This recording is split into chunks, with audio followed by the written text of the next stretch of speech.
하나님의 은총과 복이 임하는 주일 예배가 되어지기를 주의 이름으로 축원합니다. 오늘 말씀의 제목은 나의 집에 법궤주 임재가 있는가, 사무엘하 6장 9절부터 11절을 통하여 하나님의 말씀을 전할 때 하나님의 임재가, 사랑이 있는 복된 시간 되시기를 주의 이름으로 축원합니다. 작은 차이가 큰 차이를 만든다는 좋은 말이 있습니다. 오늘 본문에 보면 오벳예도는 3개월 만에 온 집이 다 복을 받아요. 왜 그랬을까? 작은 차이입니다. 그렇지 못한 사람도 있고 그런 사람도 있는데 왜 오벳예도의 집은 온 집이 복을 받아 이렇게 영광 돌리는 역사가 있을까? 작은 차이인데 그 방법이 뭘까? 그 비결이 뭘까? 에 대해서 한 분을 먼저 소개하기를 원합니다. 그래서 아문센과 스쿡경 장군이 있었는데 남극을 한번 탐험하자라고 서로가 경쟁에 붙습니다. 이 아문센과 영국 해군 장교 출신인 스쿡경과 그리고 탐험가였던 이 아문센과 경쟁이 붙습니다. 그런데 아문센이 이깁니다. 그 이유를 딱 하나로 말한다면 장군은 장군 나름대로 전략을 세웠습니다. 그러나 아문센은 남극에 살고 있는 에스키모인들이 이 남극을 어떻게 여행할까에 대해서 자료를 모았고 그 방법대로 했고, 그 중에 하나가 그 썰매 끄는 개를 준비했습니다. 그래서 에너지가 떨어질 때 썰매 끄는 개들이 끌고 감으로 말미암아 그는 성공하는 사람이 되었더라라고 말하고 있습니다. 둘 다 대단한 사람이었습니다. 그럼에도 불구하고 최초로 이 아문센이라는 사람이 남극을 대륙을 횡단하는 네덜란드 사람으로서 온 세계에 인정받는 인물이 되어져 있습니다. 미국 가면 알래스카주가 있습니다. 그 주를 보면 러시아에게 옛날에 얼음 땅이니까 팔라라고 할 때 미국에서도 반대합니다. 그 땅 살 필요가 없다. 그럼에도 불구하고 미래를 보는 사람이 주도하에 러시아도 별 볼 일 없는 땅 팔아 넘기자. 결국 팔아 넘겼더니 수많은 자원들이 있는 그런 땅이 되었다라고 말하고 있고, 그러므로 작은 차이가 큰 차이를 만들어지는 그런 역사가 있다라고 말하고 있습니다. 오늘 우리는 이 시대에 살고 있습니다. 그러나 5년 후에, 10년 후에, 20년 후에 다음 우리 자녀 세대가 어떻게 하면 오벳예돔이 온 집이 복이 넘치게 받았다고 성경은 이렇게 교훈하는데 그 차이가 뭘까? 어떤 것일까? 아니 3개월 만에 이런 복을 받는데 나는 교회 다닌 지 나는 60년이요 50년이요 뭐 이렇게 되고, 아니 2대째 3대째 이렇게 믿고 있다는 믿음의 가문인데 나의 현실을 보면 광야 같고 정말 이거 큰 축복이 없는 것 같은데 왜 그럴까에 대해서 오늘 말씀을 통하여 지혜를 얻고 좀 교훈을 얻을 때 성령님이, 오늘 특별히 성령 감림 주일이 아닙니까? 성령님이 만나주시고 새롭게 하시는 역사가 여러분 가운데도 있어지기를 소망합니다. 첫 번째로 한번 살펴보기를 원하는 것은 하나님의 임재, 법궤에 대해서 오늘 본문은 말하고 있습니다. 11절 12절에 보면 다윗이 법궤를 다윗성으로 가져오는 것을 두려워했어요. 그런데 오벳예돔이 이 법궤를 메고 집에 왔는데 어떤 일이 벌어집니까? 11절에 여호와의 궤가 가드 사람 오벳예돔 집에 석 달이 있었는데 여호와께서 오벳예돔과 그의 온 집에 복을 주시니라. 이거 보면 부럽지 않아요? 아니 나는 그렇게 오랫동안 섬겼는데도 큰 복이 없는 것 같은데 오벳예돔은 3개월 만에 자신과 온 집안이 복을 받았더라라고 하는데 딱 하나예요.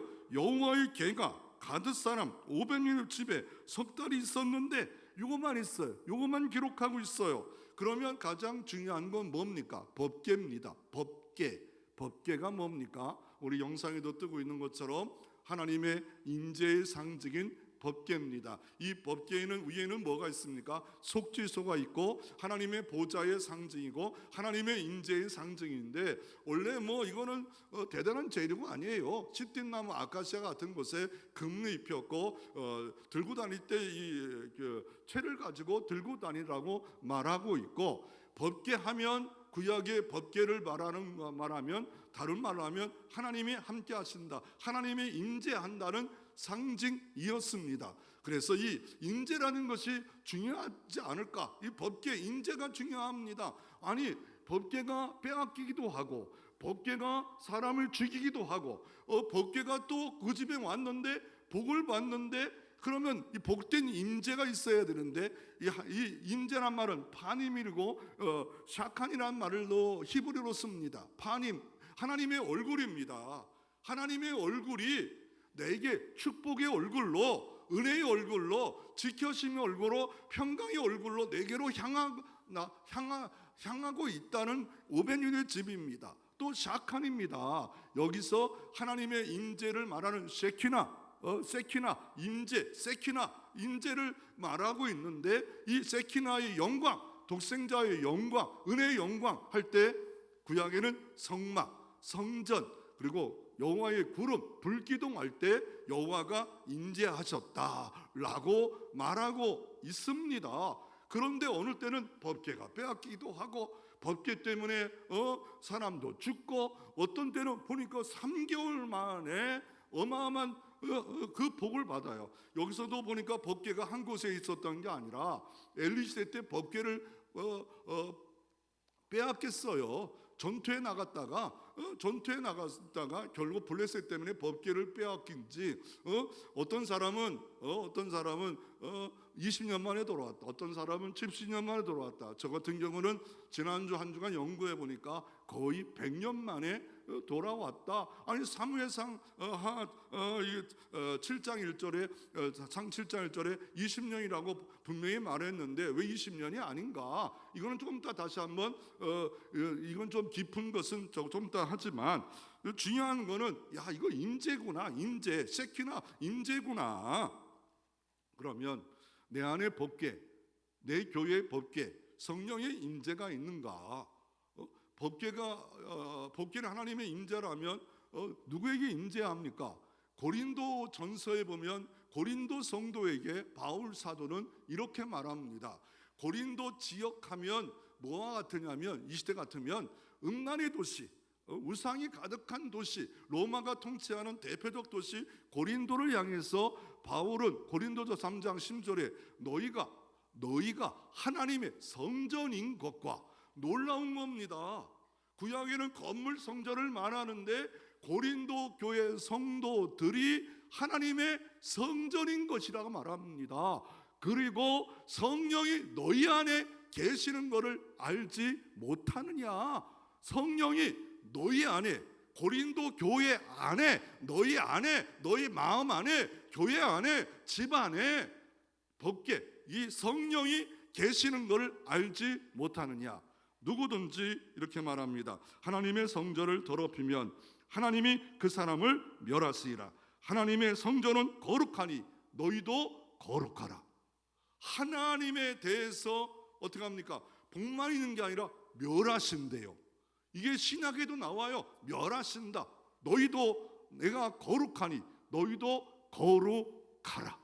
그러므로 예배가 거룩해야 되고, 기도가 거룩해야 되고, 찬양이 거룩해야 되고, 내 삶이 거룩해서 내 안에 법궤를 모시고, 내 가정에 법궤를 모시고, 교회 사역에도 법궤를 모시고 살아야 된다라고 말하고 있습니다. 그런데 사울왕은 법궤를 잊어버리고도 전혀 관심이 없어요.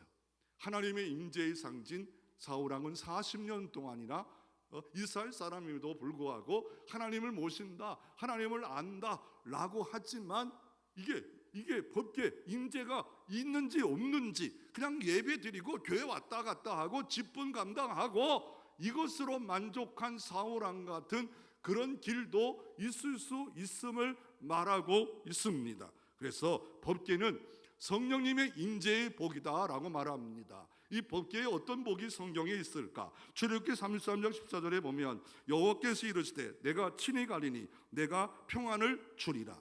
하나님 인재할 때 평안이 회복된다는 거예요. 평안이 있다는 거예요. 그래서 사무엘 시대 하나님이 함께함으로 40년 동안 사무엘 사는 동안 하나님이 평안케 모든 것을 막아 주셨더라. 평안의 복이 있다라 말합니다. 그리고 창세기 39장 요셉이 현실은 너무 어려워요. 임신마명에 당하고 감옥에 가요. 그런데 성령 하나님이 이렇게 말합니다. 요셉이 함께 하심으로 어디를 가든지 형통케 하였더라. 임마누엘 하니까 이런 역사가 있고, 요셉이란 그 가나안 땅에 있는 사람이 제국의 영국 애국 제국에 와서 총리가 되어지고 민족을 살리고 전 세계 살리는 귀한 인물이 되어지는 역사도 성공과 형통의 방법도 하나님의 인재였구나. 더 나아가 시편에 이렇게 말합니다. 시편 91편 1절에 지존자의 은밀한 곳에 거주하며 전능자의 그늘 아래 사는 자요.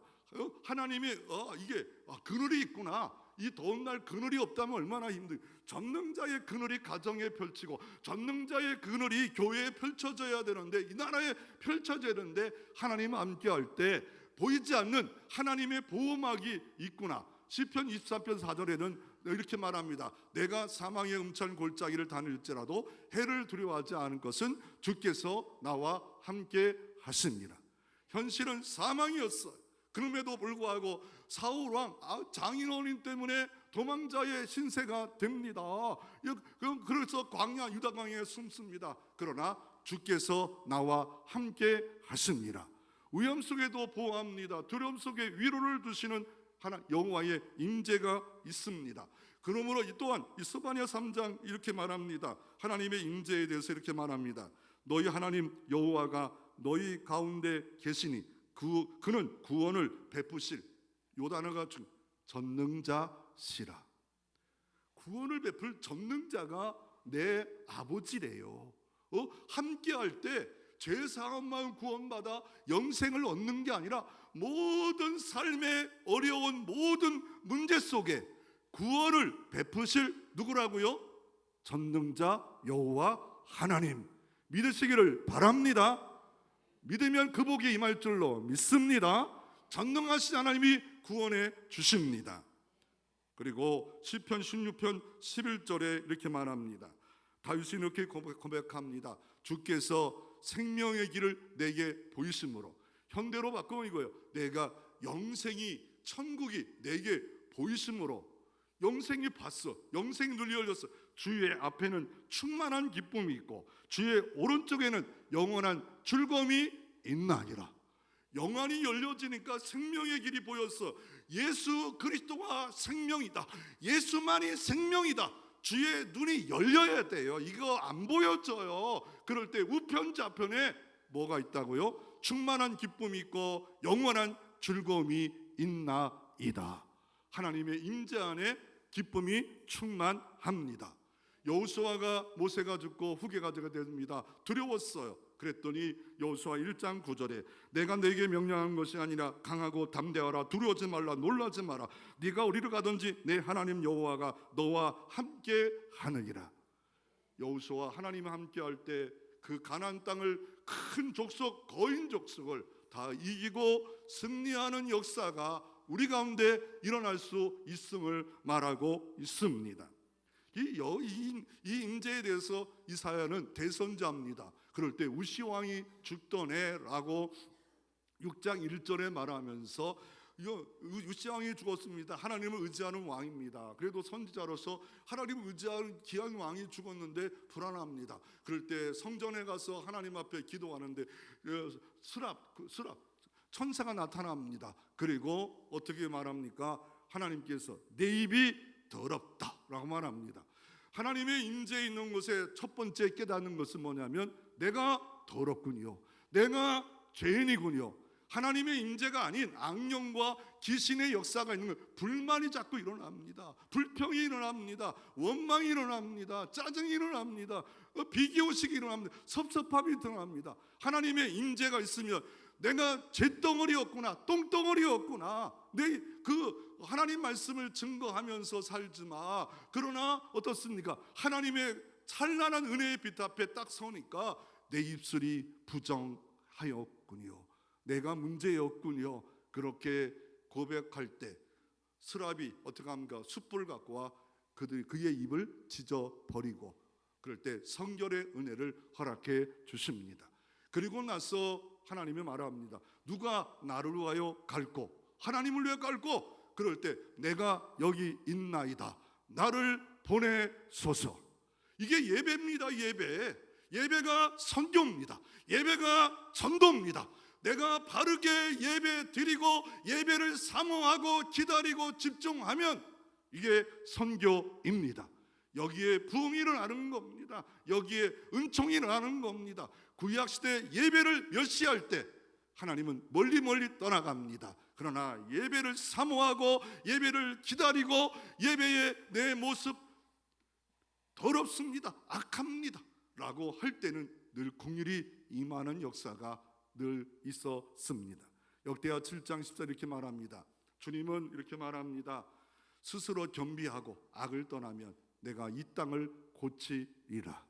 고침의 은혜도 스스로 겸비할 때 하나님 앞에 서니까 이렇게 똥덩어리가 어디 있습니까? 이렇게 잿덩어리가 어디 있습니까? 내가 입술이 눈이 다 뼈고 이 말이 이게 엇나갔네요. 내가 문제투성입니다. 그때 성령의 숯불로 입술을 찢어주고 네가 거룩하게 만들어주시고 누가 나를 위하여 갈고, 마지막 예배는 세상으로 파송하는 겁니다. 너희는 세상에 빛이 되어라, 소금이 되어라고 말씀하고 있습니다. 사도행전 2장에 보면 성령이 임합니다.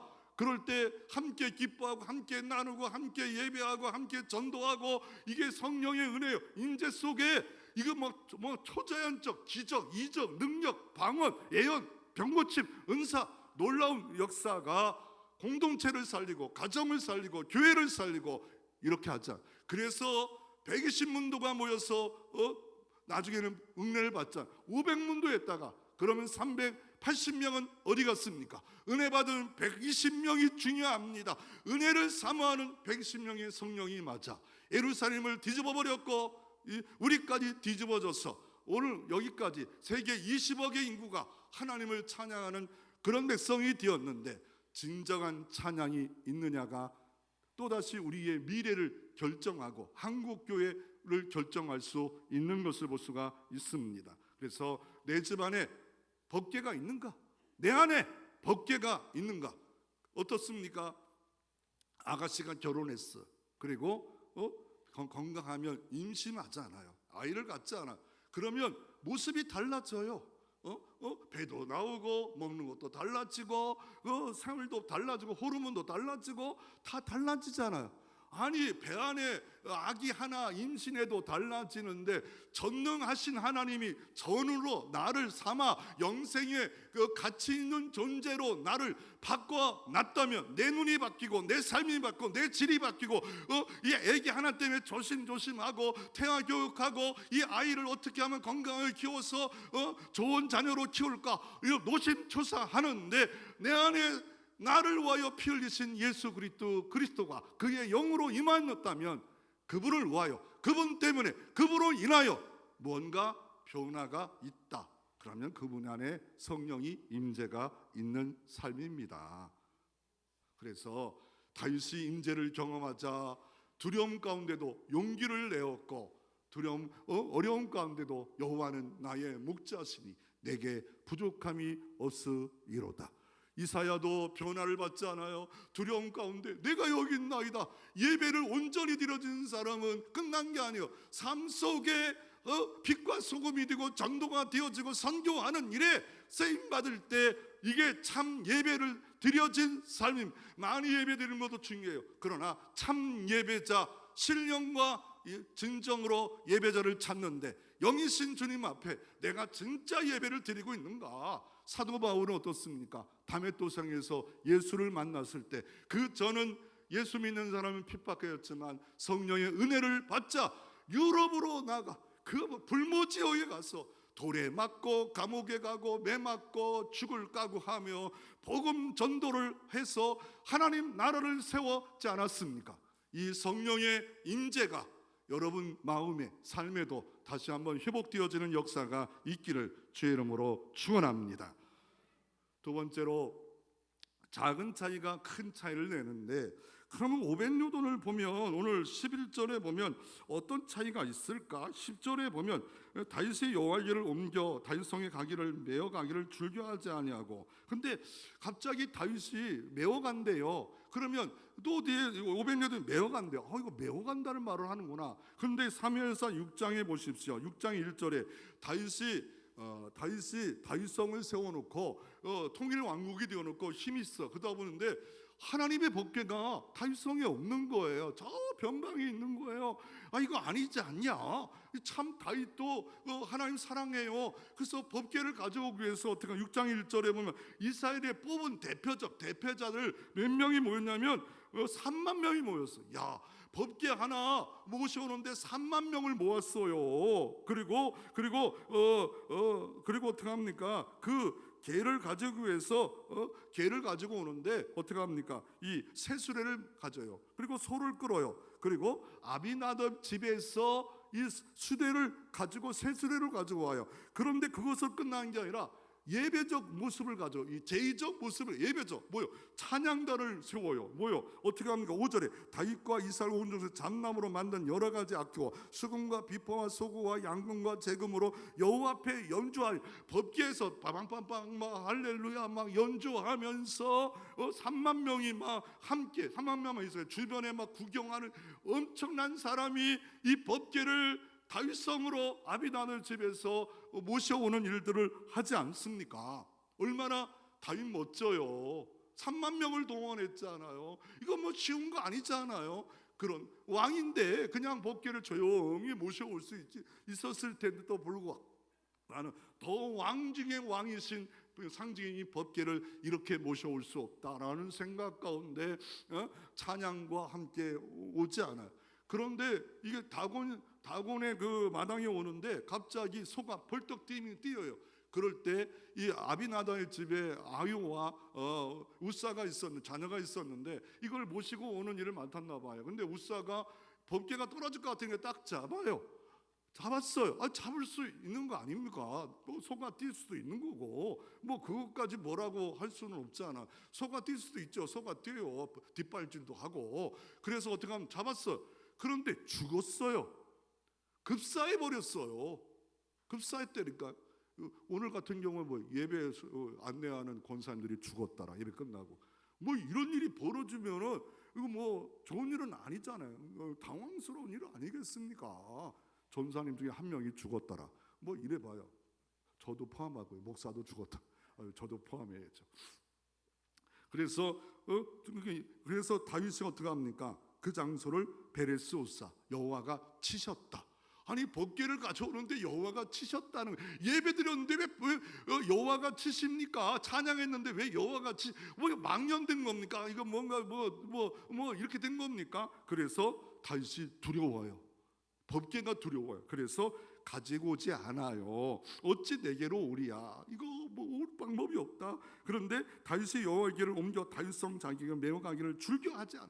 이거 아니다. 그냥 그래도 갑시다 했더니 안돼 이거 갔다가는 우리 여기 다 그냥 큰일 나. 왜요? 과거에도 어떤 일이 벌어졌냐면은요, 이 블레셋의 이 엘리시대 때 법궤를 가지고 왔는데 신당에 갖다 놓은 이 신당에 있는 우상들이 아침에 가면 뭐 머리가 다 부러져 있고 여기저기 다 부러져 있어. 그래서 여기 있다가 안 되니까 또 딴 데를 가요. 딴 데가 똑같아요. 딴 데도 또 다 그냥 몇 군데 법궤를 한 8개월 만에 막 여기저기 이거 이겼다 승리했다 법궤를 갖고 왔는데 블레셋의 전쟁을 이겼는데 상징으로 법궤 갖고 왔는데 그냥 재앙이 막 임해요.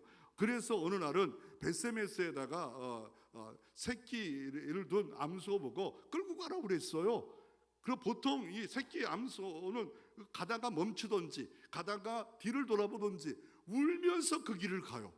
야, 대단하지 않아요? 울면서. 그런데 그 베세메라는 암소를 범죄를 드려요. 범죄를 드리고, 그런데 그때 사람들이 법궤를 본지라 5만 8천 명이 죽어버렸어. 그러니 그때도 죽었지, 블레셋도 죽었지, 또 죽었지.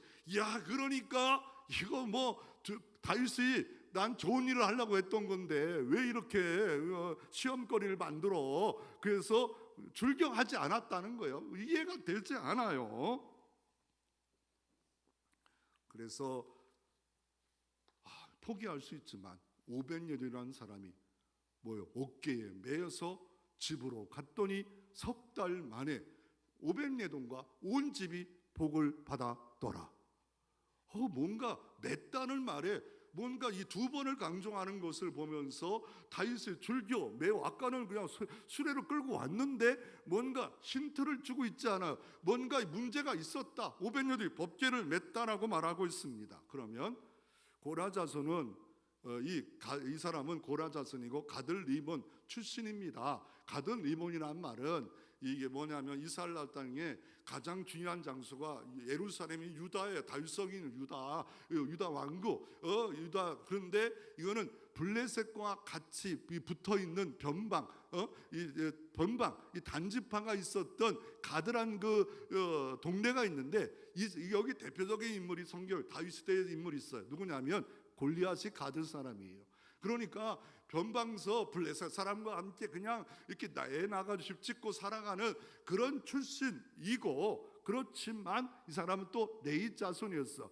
그러므로 우리가 이거 뭐 출신이 나쁘다, 나 여자다, 아니 예수도 얼마든지 성경까지 쓰여질 대로 쓰임 받지 않아요? 여자가 문제가 되는 게 아니잖아요.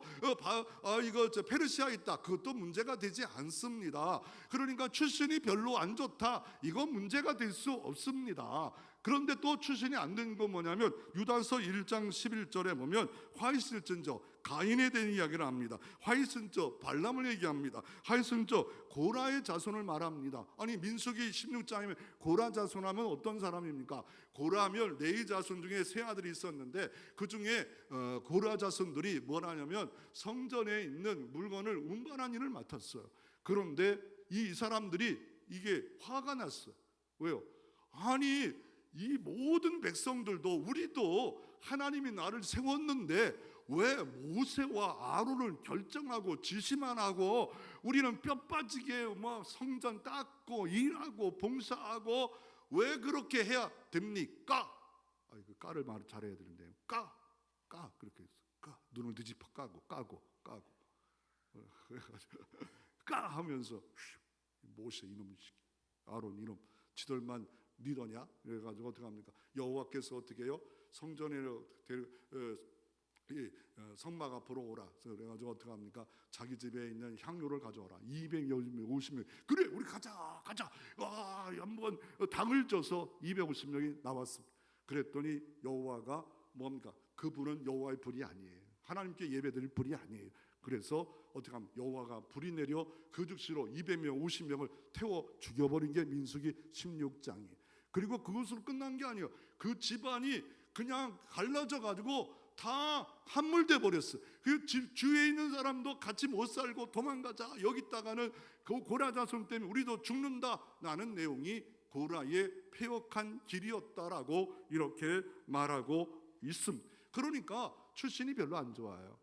여러분 레위 족속도 하나님의 일하는 자손이잖아요. 출신이 좋았나요? 아니었어요. 원래가 야곱 때 이런 일이 벌어졌습니다. 딸 디나가 하몰의 주장으로 강간을 당했습니다. 그러자 이 시몬과 레위가 오라비들이 이거 큰일 났다, 이거 죽여버리자. 아버지 때 허락도 안 받고 가서 어떻게 합니까?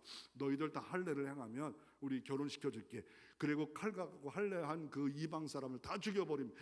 야곱이 땅을 칩니다. 너희들 이딴 식으로 이렇게 해버리면 우리는 다 죽는다. 빨리 베델로 올라가자.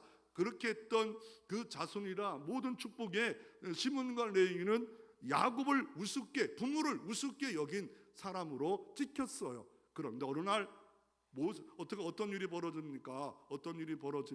레위 지파가 나중에 후대에 모세 시대 때 시내산에서 십계명을 받아러 갔는데 모세가 늦게 옵니다. 그랬더니 아론과 함께 이 백성들이 막 해가지고 금송아지를 여인들의 금가락지 끼고 손 다 빼가지고 만듭니다. 모세가 내려와서 한마디 합니다. 여호와 편에 서는 자는 나와라.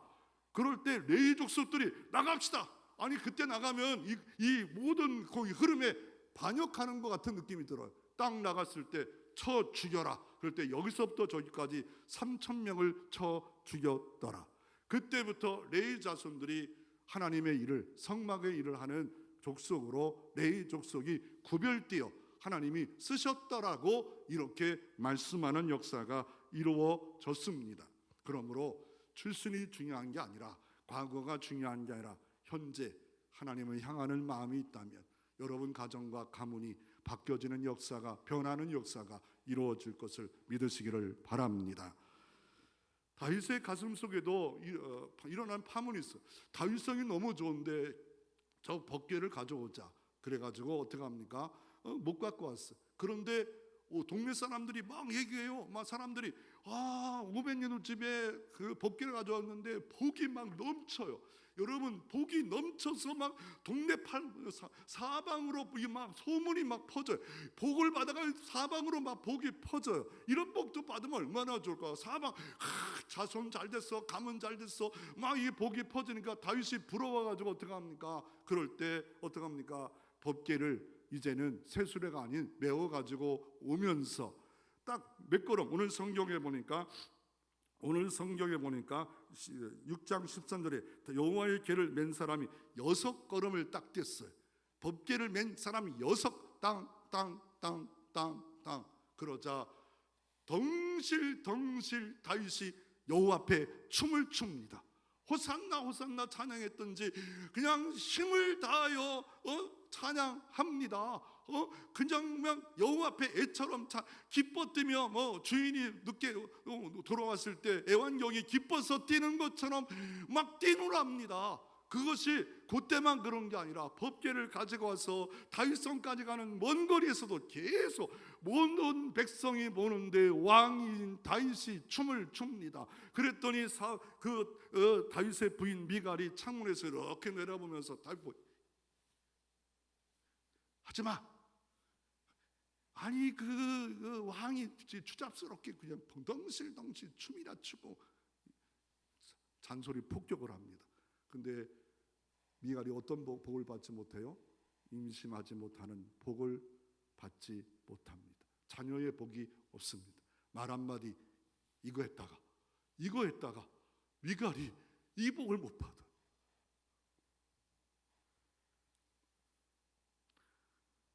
여기 나오는 이 그림이 있는데 이 반고의 그림입니다. 미국 같은 경우에 창고를 가끔 정리해서 박앤셀을 하는 경우가 있답니다. 미국 창고에 있던 집에 있던 그림들이 있어서 여러 가지를 박앤셀을 내놨는데 동네 지나가다가 그림 너무 좋아가지고 저거 얼마예요?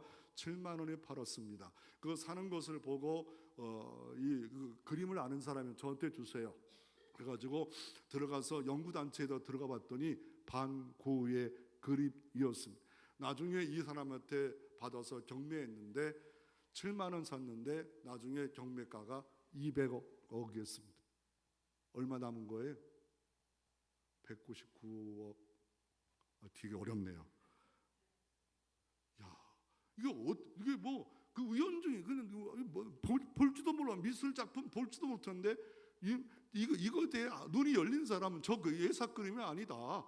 그래가지고 검증했더니 반고의 실제 작품 이익. 그러니까 얼마나 뛴 거예요? 199 모르겠어요. 예.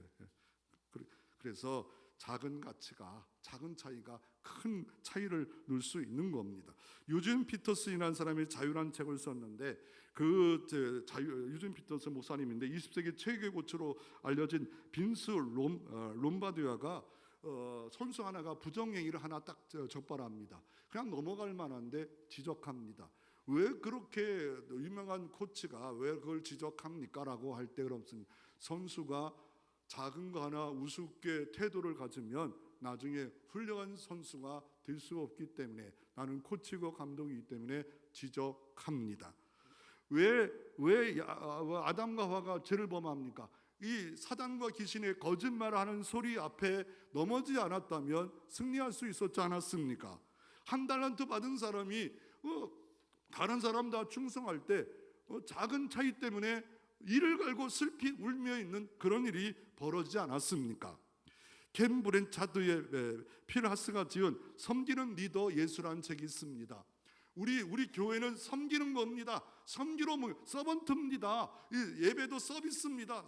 하나님을 섬기러 온 거예요. 나를 섬김 받으러 온 게 아니라 하나님답게 섬기는 게 워십이고 서비스입니다. 서비스, 워십, 서비스. 하나님을 어떻게 다윗처럼 덩실덩실 춤을 추며, 왜요?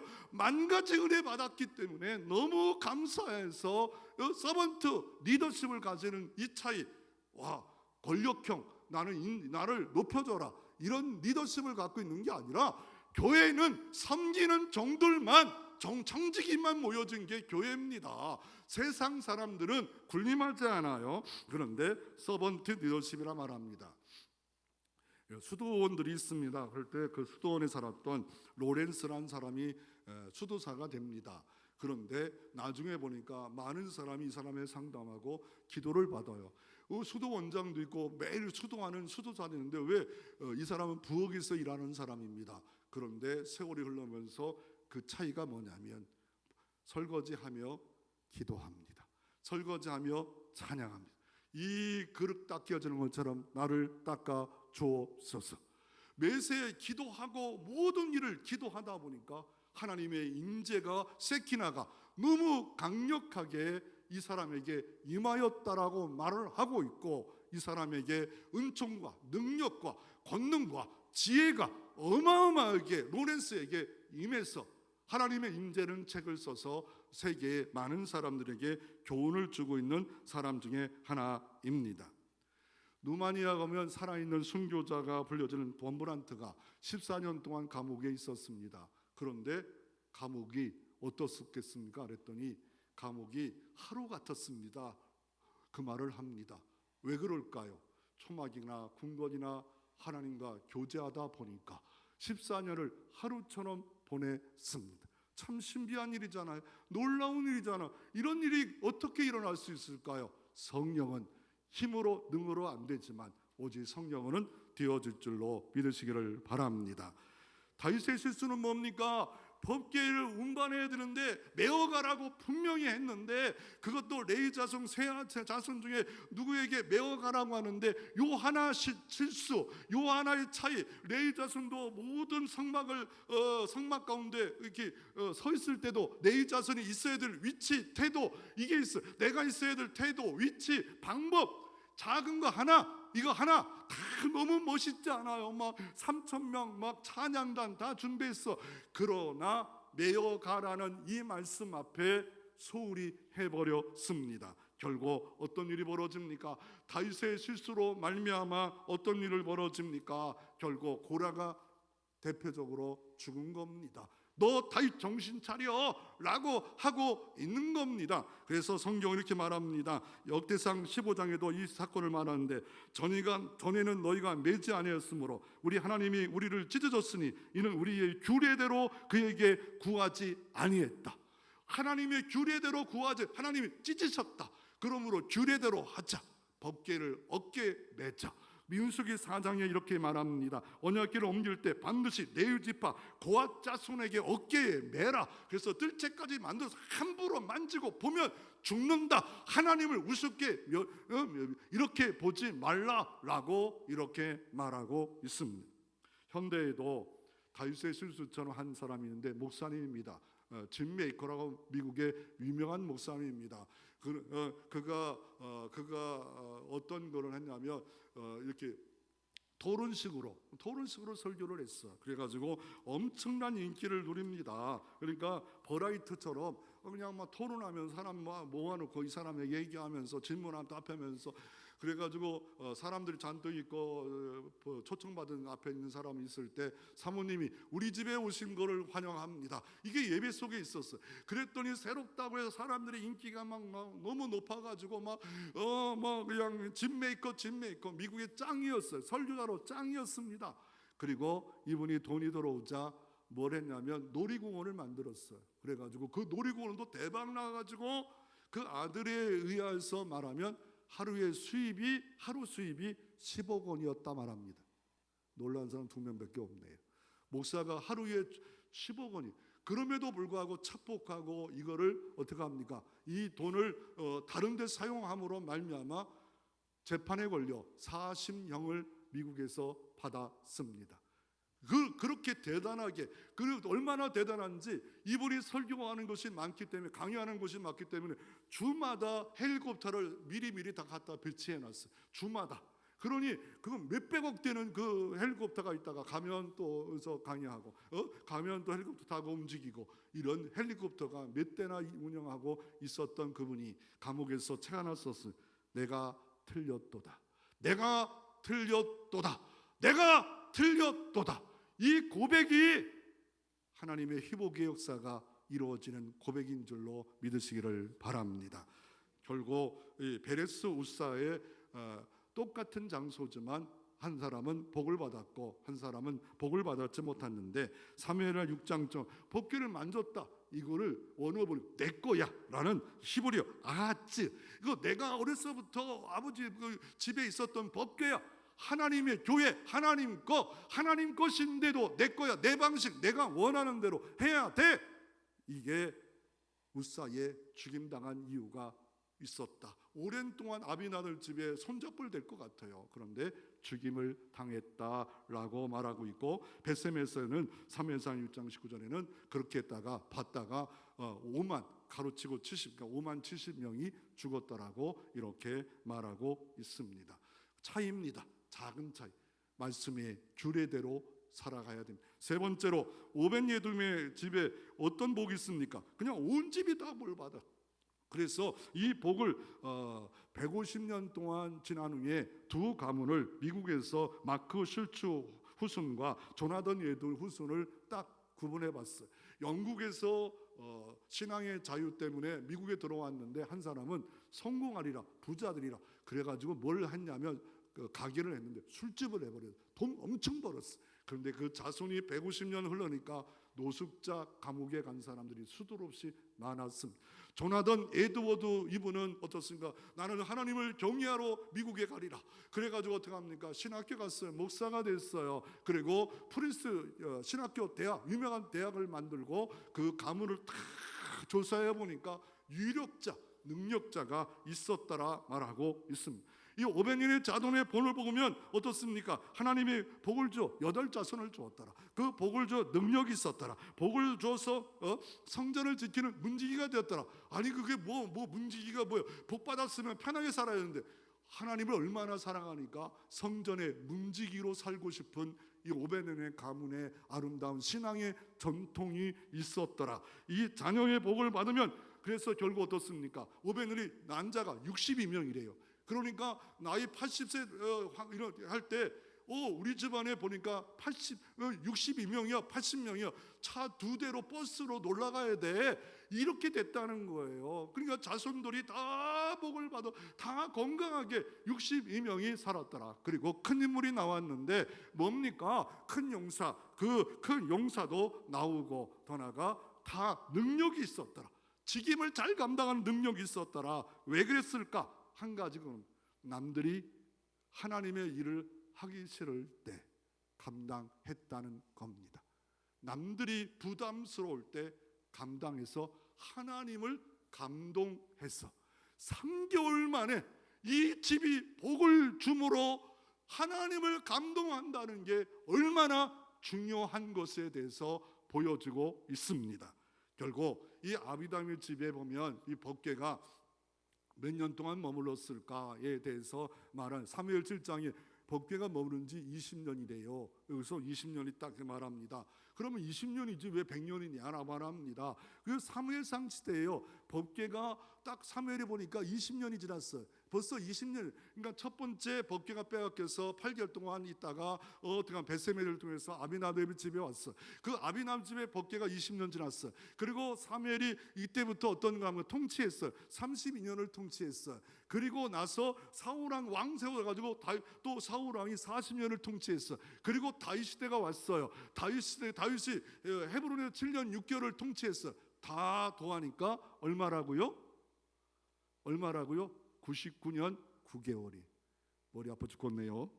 어쩔 수 없어요. 그렇지만 이 아비나답 집에 어떻습니까?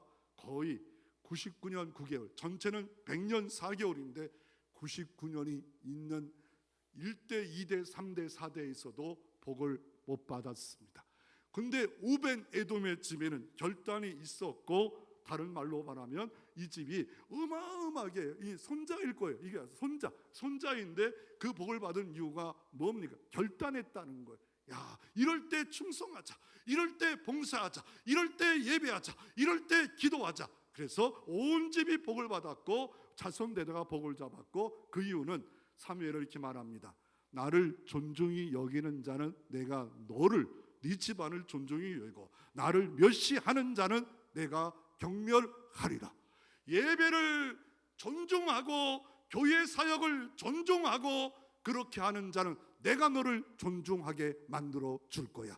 네 가정, 네 자녀, 네 사업 3개월 만에 직임을 감당할 능력, 은사, 형통 다 여기에 하나님 인재, 파임, 세키나 여기에 있음을 말하고 있습니다.